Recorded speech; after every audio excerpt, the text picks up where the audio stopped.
Okay, I wasn't going to make a video on this, but I decided to go ahead and do it. I thought this was going to be a real easy project of just changing some fuel lines.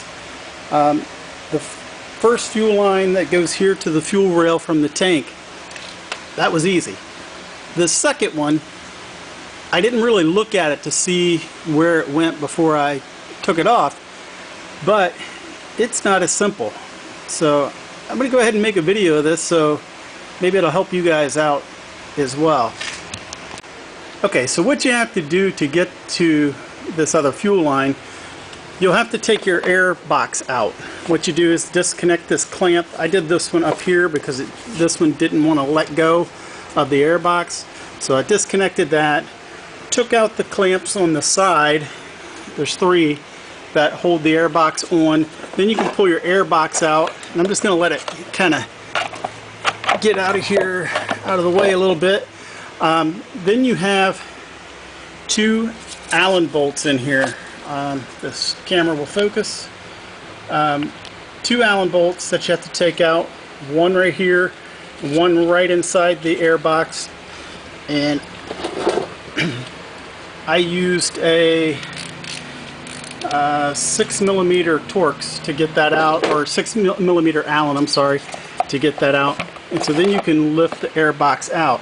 And now you can see where your fuel line goes into. It goes into this, this is a pressure regulator here.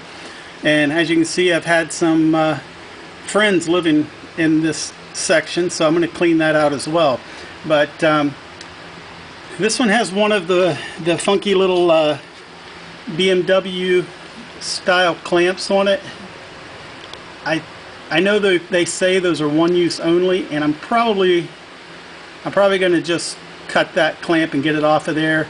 I know some people say you can bend them out and reuse them. I haven't decided what I'm going to do on that yet. And I also have the line that goes in here to replace as well. So I'm going to go ahead and do that. I picked that up. That came with the tune-up kit from BMW Boneyard. And once I did start looking in here at this bottom one is seeping. So there's cracks in that line, and it is seeping fuel out. So we're going to go ahead and get these changed. So I wasn't planning on doing a video on this. I thought it was just an easy fuel line replacement, but it's a little more complicated, but not too bad. Okay, I misspoke in that first part of that video. I don't know if you can see in here, but this line that goes from here to the air box, it's just a breather line. That's the one that came with the tune-up kit from BMW Boneyard.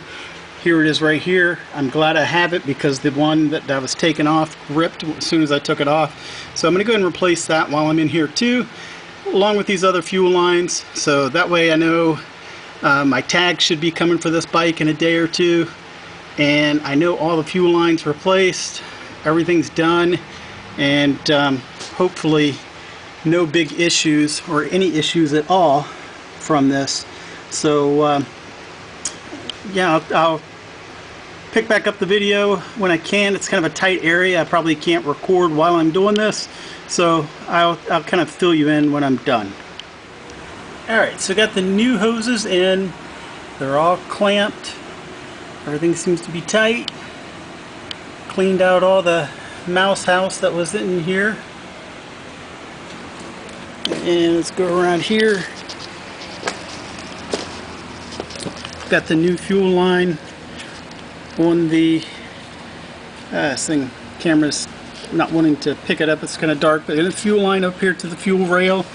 I've got the new lines on the tank that I'm going to connect. Here's the new fuel line running from the pressure regulator underneath. So now there's a couple other things I might check while I've got this all off. I wanted to test out the fan and make sure that the fan was working right. Today is actually the first hot day we've had here in a while, so I could probably start it up, let it run for like 10 minutes and see if the fan kicks on. But instead, I'm going to try to find the relay in the relay box here and try to see if I can jump the relay to see if the fan will kick on. So I'm going to make a video on that, but this will wrap up the fuel one. I'll come back and just show you a little video of it, maybe running after this is all connected and fuel tank's back on. Okay, so I wanted to check my fan and see if it was working properly.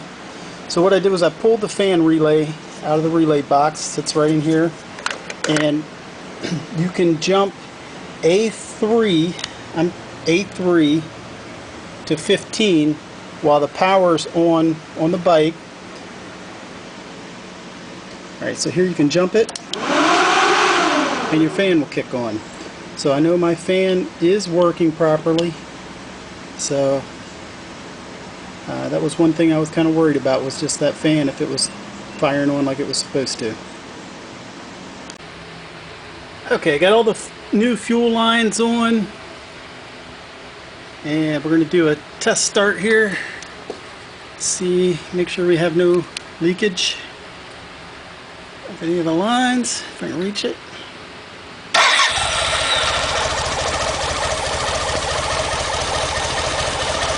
Alright, so no fuel leaks. Everything sounds good. I think we're good to go on this one. Just thought I'd do a little recap to finish this video off. Again, just what I did was replace the fuel lines, and there's a return line down here. I believe it's the return line that runs around to the pressure valve. And I was a little intimidated by it. I thought it would be a little more difficult than what it was going to be, but it was actually very easy. So here's my lines that came off the bike, and you can see they're in pretty bad shape. This one's got cracks all in it, and they were all pretty much like that. This one wasn't as bad. This longer one here has cracks. Let's get the camera to focus, but it has cracks all in it as well. And I didn't want to get a fuel leak because the exhaust is right there. So I changed the lines. What you have to do, you'll have to take the tank off. You'll have to take the radiator cover off here. You'll have to take the tank off. I pinched both lines off and just lifted the tank off. You'll have to remove the air box. That is the most difficult part, and it actually wasn't too bad with the tank off. I think the hardest part about the air box is getting that back clamp on back there. That's a real pain. But once you have the air box off and the tank off out of your way, you can take the 2 bolts out of the bottom of the air box, and you can get access to all the lines that you have back there that need to be replaced. Like I said, I went ahead and from Beamer Boneyard and the tune-up kit that I got, it came with the replacement line for the breather. This one did rip really easy when I took it off. I was trying to take it off gently because I figured it was going to rip, but I just wanted to see, even though I had a replacement, just wanted to see if it would rip if I didn't have the replacement. And it just ripped right in half coming off. So I definitely would recommend you go to Beamer Boneyard. If you're going to do the complete tune-up kit, get that, and it comes with that line, and it should have, it has all the parts you need, to all the crush washers for the final drive and the transmission, and the filler for both of those also, and the oil drain plug as well. So far, this old bike's coming along.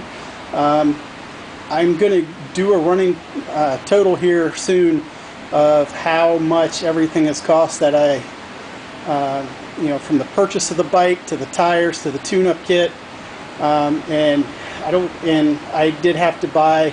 I bought some side panels.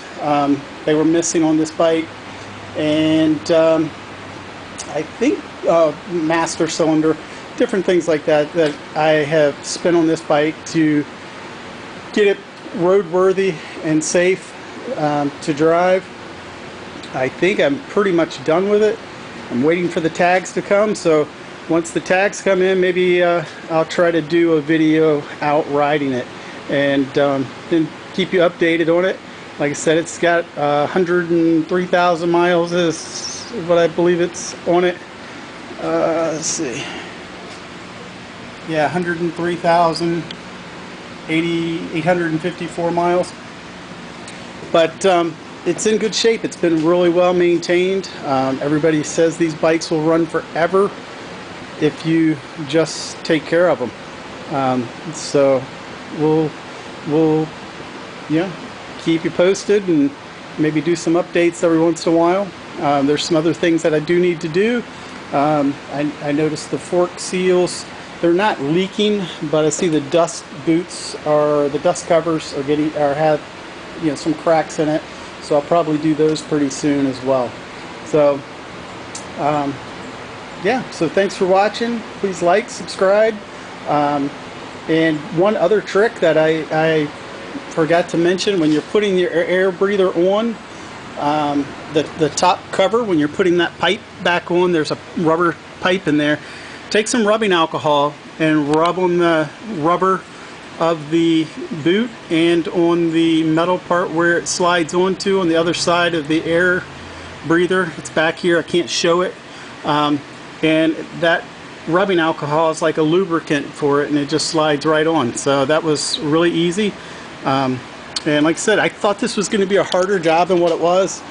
Very easy. You only need a few tools, a 6mm Allen to get the airbox out, and some flat blade screwdrivers, and maybe a pair of pliers just to kind of work the hose off the nipples there. So yeah, it's good to go. Please like, subscribe, and thanks for watching. One last thing that I forgot to mention with this hose. The hose that I used was 5/16 fuel injection hose. Make sure it's the fuel injection hose so it's strong enough that it can handle the fuel injection system and won't blow a hose or anything like that. So just wanted to mention that as well. Make sure you go with the fuel injection hose. And I've heard some people say that, with the ethanol and the gas nowadays, these lines don't last long, so you may have to do it every year, every 2 years, I'm not sure. But I think next time what I'm going to do is, this hose is very expensive. I'm going to try to see if I can find it and buy it bulk on Amazon. I just picked it up at the auto parts store, and it was like 30 bucks for 40 inches, I think is what it was that I bought. And 40 inches is about what you're going to need. I had maybe about 4 inches left over after doing all the hoses, so I thought I was going to have plenty to maybe do this twice, but it was just about everything that it was just about the right amount. So yeah, so about 40 inches, 5/16 fuel injection hose, or fuel injection line. All right, thanks.